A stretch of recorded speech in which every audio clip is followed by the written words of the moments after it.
Good day guys, and welcome to the best online tutorials channel. In this video I'll show you how to optimize Discord for gaming. So first let's talk about the setting everyone gets wrong. So you go to user settings, advanced, and then as you can see we have hardware acceleration. So as you can see it uses your GPU to make Discord smoother. So just turn this off to save resources, then just change and restart. So, for example, if you have a high-end GPU like RTX 40 or 50 series, leave this on, but not if you have a weak PC. But why? Turning it off forces your CPU to do all the work, which can lead to frame drops in CPU-bound games like GTA 4. However, if you notice your Discord lags while you're playing, toggle it off to see if your specific driver set handles it better. Alright, and then you navigate once again to the settings, and then you navigate to the game overlay. And I highly recommend turning this off.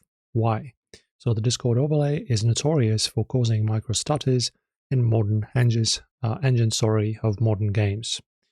Then go to voice and video, which is, where is it? Let me see. Which is right here. And then scroll down to the video codec. Yeah, you should be able to find it here somewhere.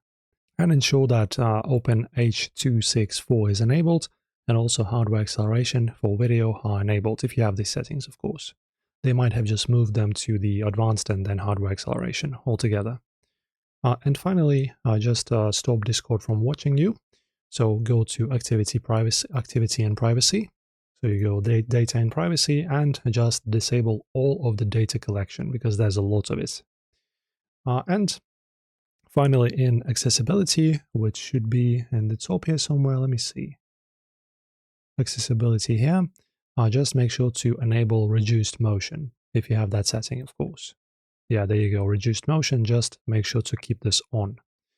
And this pretty much kills the animations for emojis and GIFs, ensuring your GPU focuses 100% of its power on your game, not dancing cat in your second monitor. Smash that like button if this guide helps you sharpen your performance today. And of course, see you next time.